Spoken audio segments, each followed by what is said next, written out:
I noticed the time before anything else. It wasn't because I'd set an alarm or because a sound had woken me. I just opened my eyes, already aware that I was awake, and the red digits on the clock across the room read 3:17 At the time, that didn't mean anything to me. I lay there for a moment, staring at the ceiling, letting my eyes adjust to the darkness. The room looked the same as it always did at night. The faint outline of the dresser against the far wall, the thin line of light from the street lamp leaking through the edge of the blinds, the soft shadow of the ceiling fan above me. Nothing felt wrong. Nothing felt urgent. I remember thinking I must have had a dream I couldn't recall. That happens sometimes. Your body wakes before your mind does, and there's a sense of interruption without a clear reason. I checked the time mostly out of habit. The same way you might glance at your phone in the middle of the night just to orient yourself. 3:17 I rolled onto my side and closed my eyes again. Sleep didn't come back right away, but that wasn't unusual either. My schedule had been uneven for months. I worked remotely for a logistics company based on the West Coast, which meant my days started later and stretched well into the evening. Most nights I logged off around midnight. By the time I finished whatever I was watching or reading, it was usually after 1. Waking up in the middle of the night wasn't a concern. It was just part of living alone and keeping irregular hours. I eventually drifted off again. The next night, it happened the same way. I woke without a sound, without movement, without any sense of being startled. My eyes opened, as if someone had gently reminded me to pay attention. The clock read 3:17 again. That was when I noticed the quiet. Not silence. True silence is rare in a house, but something close to it. The low background sounds I was used to weren't gone exactly. They felt distant, as if they'd been pushed farther away than usual. The refrigerator in the kitchen still hummed, but faintly. The air vents were still moving air, but without their usual soft rush. It was subtle enough that I didn't sit up or reach for my phone right away. I just lay there, listening. After a minute or two, the familiar sounds seemed to settle back into place. The house resumed its normal nighttime rhythm, and the moment passed without ceremony. I checked the time again before turning over. 3:20 a.m. The third night followed the same pattern. That was when it crossed my mind that I might be waking up at the same time by coincidence. It didn't feel ominous. It felt mildly interesting. The way you might notice you've been checking the clock at work right before lunch every day. Still, I told myself it was probably stress. I'd been working longer hours than usual, covering for someone who'd quit unexpectedly. I spent most days indoors, sitting at the same desk, eating at the same times, sleeping when I could. My routine had narrowed without me really noticing. The human brain likes patterns. It invents them when it gets bored. By the fourth night, I decided to test it. I stayed up later than usual, watching something mindless on my laptop in the living room. I kept the lights on, made coffee around midnight, and told myself I'd go to bed when I felt tired instead of forcing it. When I finally glanced at the clock on the microwave, it was already to 10 a.m. I remember feeling faintly satisfied, as if I'd outsmarted whatever had been nudging me awake. I lay down on the couch instead of going to the bedroom. The TV still glowing quietly in front of me. At 3:17 a.m., the show I was watching suddenly felt too loud. That's the only way I can describe it. The volume didn't change, but my awareness of it did. The voices became sharp against the quiet of the room, intrusive in a way they hadn't been seconds earlier. I reached for the remote and turned the sound down. Only after I did that did I realize why the noise stood out. The rest of the house had gone still. Again, not completely silent, just thinner, as if the air itself had paused to listen. I checked the time. 3:17 a.m. I sat up on the couch, more curious than uneasy. I muted the TV entirely and waited, half expecting something obvious to happen now that I was paying attention. Nothing did. No footsteps. No creaks. No movement in the shadows. The front door was locked. The windows were closed. The thermostat clicked on and off as it always did. After a minute or so, the feeling faded. The background sounds returned in their usual order, and I laughed quietly at myself for sitting there like I was waiting for an announcement. That night, I slept on the couch. Over the next week, the same moment repeated itself with an almost irritating consistency. If I went to bed early, I woke up at 3:17 a.m. If I stayed up late, I noticed the shift wherever I was. If I dozed off on the couch, I opened my eyes just in time to feel it. The feeling itself was hard to define. It wasn't fear. It wasn't dread. It was closer to awareness, like walking into a room and realizing someone else had just left. Even though there was no evidence of it, the house felt attentive. I didn't think of it in those words at the time. That understanding came later. Back then, I just knew that at 3:17, something in the space around me changed in a way I couldn't quite pin down. I started checking the clocks on purpose. The one on the microwave, the one on my phone, the digital display in my car if I happened to be driving late. They all agreed on the time. There was no drift, no delay, no explanation hiding in faulty electronics. I wrote it down once, mostly as a joke to myself. Woke up again at 3:17. Probably caffeine. I didn't tell anyone. There was nothing to tell. I keep noticing the time didn't feel like a conversation worth having, but by the 9th night, I stopped dismissing it entirely. That was the first time I noticed the air. It felt heavier during that minute, denser somehow, like the pressure before a storm. Breathing required slightly more attention, not effort, just awareness. When the moment passed, I caught myself taking a deeper breath, without meaning to. I stood in the kitchen afterward, drinking a glass of water and looking around at the familiar shapes of my life. The magnet-covered fridge, the stack of mail on the counter, the faint reflection of my own face in the dark window.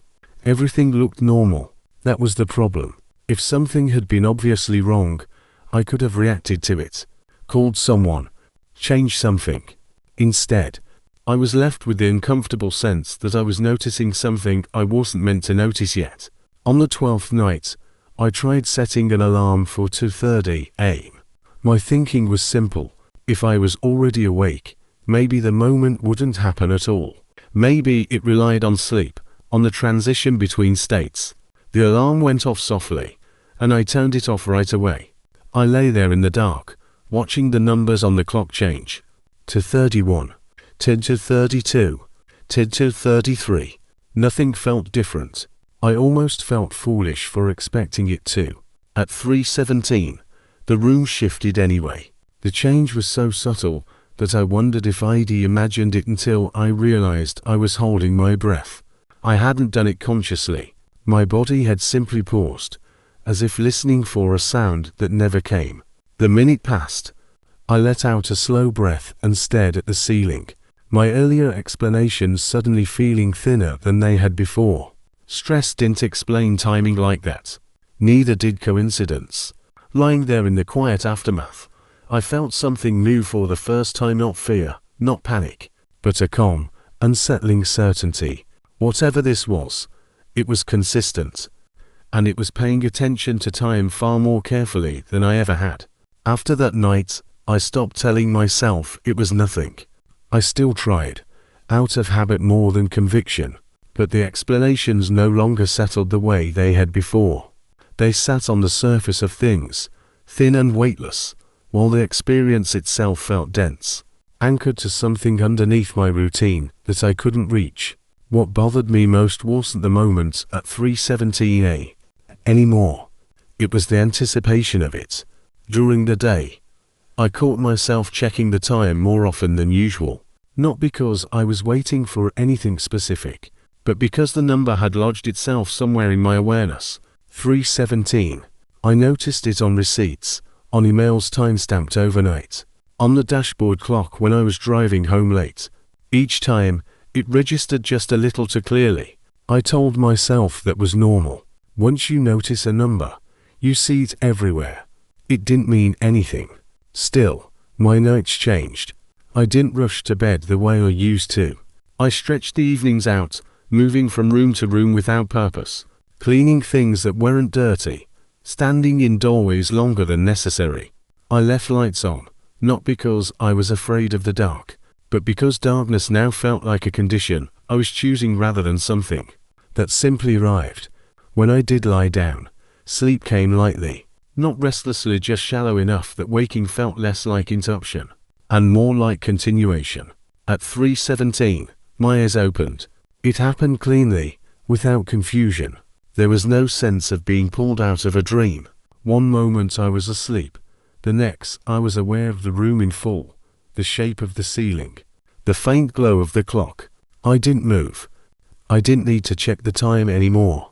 The change in the air arrived almost immediately. It wasn't dramatic. If I hadn't been waiting for it, I might have missed it entirely. The best way I can describe it is this. The room felt occupied in a way it hadn't been seconds earlier. Not by a presence I could locate, but by a condition, like the difference between an empty theater and one moments before the lights go down. Everything was the same, and yet the space felt engaged.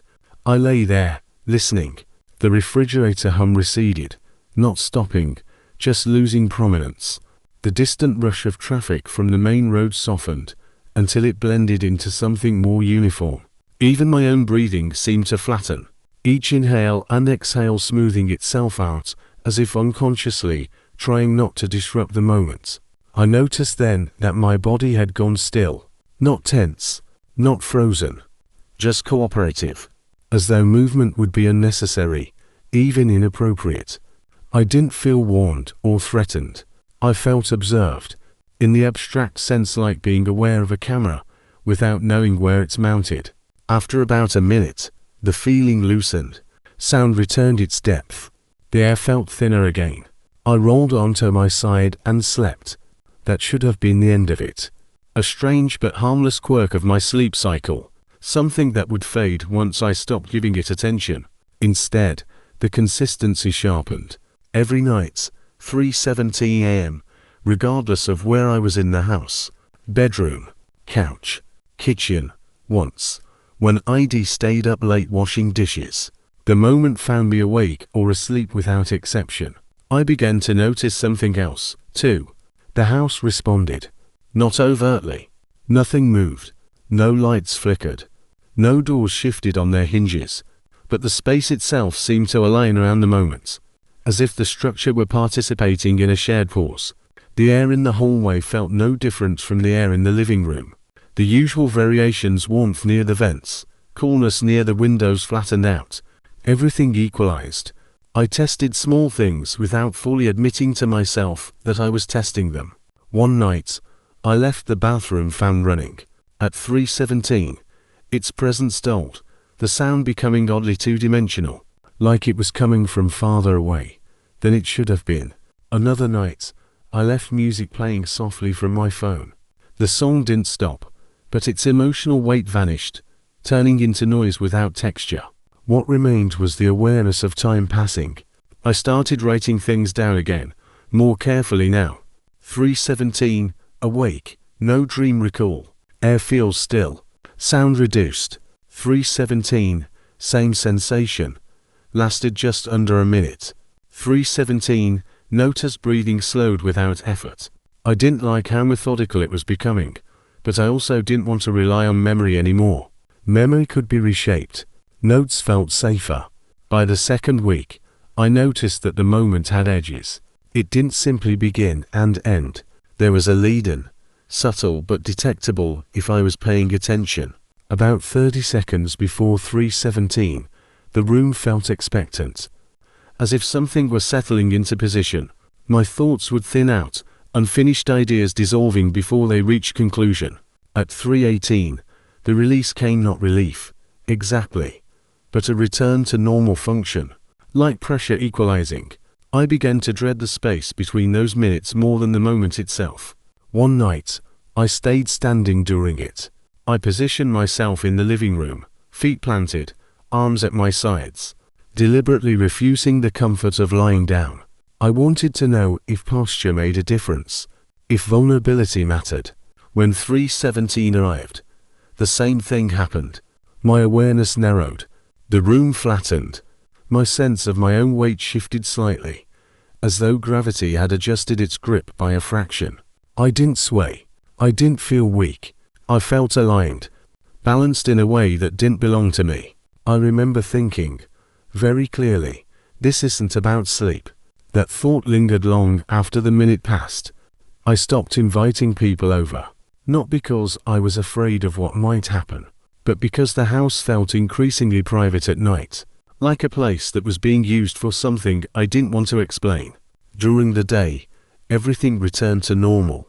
Sunlight filled the rooms. The air moved freely. I laughed at videos, answered emails, lived inside my routine. But evenings tightened. I started paying attention to how the house sounded before 3:17, cataloging every creak and shifts so I could tell if anything changed. I learned the timing of the pipes, the way the walls cooled, the exact rhythm of the refrigerator cycle. At 3:17, those patterns didn't break. They suspended. The realization arrived quietly, without drama, on a night that felt no different from the others. I was awake already, lying on my back, watching the clock.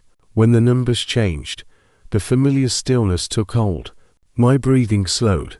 The room flattened. And for the first time, I had the clear, undeniable sense that the moment was not happening to the house. The house was accommodating it. That understanding didn't come with fear. It came with a kind of sober clarity. The way you realize you've been standing in the wrong place only after someone points it out. I lay there, unmoving, as the minute passed. When 3:18 arrived, the air released its hold. Sound returned. My chest expanded more fully. I stared at the ceiling, the thought repeating itself with increasing weight. This wasn't a glitch. It wasn't stress. And it wasn't random. Whatever was happening at 3:17 didn't need darkness. It didn't need sleep. It needed consistency, and for reasons I couldn't yet articulate, I was providing it. By the second week, I stopped pretending it was nothing. That didn't mean I was frightened. Not yet. It meant the explanations I'd been using were no longer convincing enough to lean on without effort. I still tried, out of habit more than belief, but they required too much mental adjustment now. Too many small exceptions. The moment at 3:17 had developed a texture. It wasn't just a time anymore. It was a condition. I noticed it first in how my body responded before my thoughts did. My breathing would slow on its own as the minute approached. My shoulders tightened slightly, like they do when you're concentrating on something fragile. I didn't tell myself to do this. I rarely noticed it happening until afterward, when I realized I'd been holding still longer than necessary. I tested that, too. One night, I deliberately moved when the clock changed. I shifted my legs, adjusted the pillow, turned onto my other side. Simple motions, nothing dramatic. The sensation didn't stop. If anything, it sharpened. Not stronger, exactly. More defined. As if movement made me easier to locate within it. That was the first time the idea crossed my mind. That whatever was happening wasn't dependent on sleep at all. I began staying awake on purpose. I sat at the kitchen table with the lights on, scrolling through old emails. I stood by the window, watching the streetlight flicker on and off in its regular rhythm. I washed dishes slowly, letting the water run longer than necessary, waiting to see if sound would interrupt the moment. At 3:17, it never did. The sounds didn't stop, but they lost priority. That was the only way I could think to describe it. The clink of a plate, the rush of water, the faint buzz of the refrigerator, all of it continued. But none of it felt like the loudest thing in the room anymore. Something else took precedence without making noise. I started to understand why silence hadn't felt like the right word from the beginning. It wasn't absence. It was attention. The house felt as though it had turned inward. I didn't feel watched in the way people usually mean when they say that. There was no sense of eyes, no direction to point fear toward. It was more like being aware that the space itself had narrowed its focus, that the distance between me and everything else had subtly shortened, that awareness lasted anywhere from 30 seconds to 2 minutes. I timed it several times. It never stayed longer than that. It never left faster. Afterward, everything returned in layers. First sound, then ease of movement, then the familiar background thought process that made the house feel like a place I owned, rather than occupied temporarily. I started marking it down more carefully, not in a journal, just notes in my phone, timestamps and short descriptions. 3:17, awake, kitchen, air pressure change. 3:17, driving, radio felt distant. 3:17, shower, hard to breathe for a moment. That last one bothered me more than the others. It happened on a night when I was trying to break the routine entirely. I'd gone for a late run, showered close to 3 in the morning, stayed moving. The bathroom was full of steam, the fan humming steadily. I remember thinking, briefly, that whatever this was wouldn't be able to assert itself through all that noise. At 3:17, the steam stopped feeling warm. The temperature didn't change. The water stayed hot, but the air pressed closer to my skin, damp and heavy, as if the room had become smaller without changing shape. I turned the water off faster than I needed to and stood there, dripping, listening to the fan spin down. The moment passed. I dried off and told myself I was pushing this too far, looking for meaning where there wasn't any. But I didn't delete the note. Around that time, I noticed something else. Anticipation. It crept in quietly, disguised as planning. I found myself checking the clock more often in the hour leading up to 3:17, not out of fear, but out of preparation. I wanted to know where I was when it happened. What room? What posture? What state of mind? Once I realized that, I tried to stop. I stopped checking the time after midnight. I covered the clock in the bedroom with a shirt. I turned my phone face down. I told myself that if I didn't know when it was coming, it couldn't have the same effect. My body knew anyway. That was perhaps the most unsettling discovery of all. I would be brushing my teeth, or standing at the sink, or lying on the couch with my eyes closed, and I would feel the shift begin, before I consciously knew why. A subtle tightening, just behind the sternum. A stillness that wasn't voluntary. Then I would check the time afterward. 3:17. It was learning me faster than I was learning it. I stopped trying to explain it to myself entirely after the night the power flickered. Not a blackout. Not even a full flicker. Just a brief dimming of the lights. The kind that happens when a large appliance kicks on somewhere in the building. Except nothing else reacted.